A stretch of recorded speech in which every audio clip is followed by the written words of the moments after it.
Bonjour, je suis Sophie, responsable ressources humaines de la société Dinergy depuis début 2020. Dinergy, c'est une entreprise de conseil. Nous accompagnons les entreprises dans leurs projets d'innovation, que ce soit des startups, des PME, des grands groupes, dans des secteurs très divers.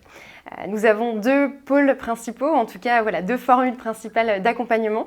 Une plutôt technique, scientifique, qui est plutôt axée sur le financement de l'innovation, donc comment on obtient des financements pour les projets de R&D ou d'Inno. Et un deuxième pôle qui est plutôt le pôle conseil en innovation, comment je passe d'une idée à un déploiement sur le marché et comment je peux créer de l'impact grâce à ça.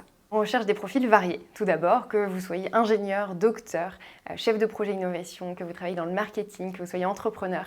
Il y a vraiment de tout. Ce qu'on recherche surtout, ce sont des personnes qui sont profondément curieuses, qui ont envie de faire bouger les lignes, qui ont envie d'apprendre, qui ont envie d'aider, d'accompagner les entreprises dans leurs projets.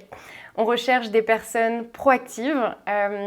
Moi, quand je recrute quelqu'un, je vais surtout faire attention au savoir-être, presque encore plus que le savoir-faire.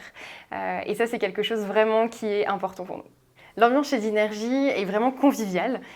C'est déjà une équipe assez jeune, la moyenne d'âge est de 30 ans.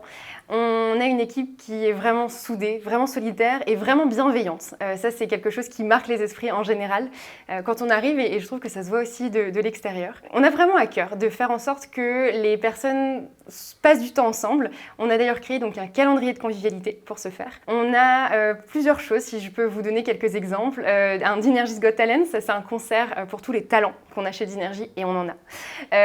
Ça peut être des moments de cuisine, des moments de partage effectivement autour d'un repas, mais pas que. Ça peut être des tournois d'échecs. On a des personnes en interne qui apprennent aux autres à jouer aux échecs et qui font des tournois.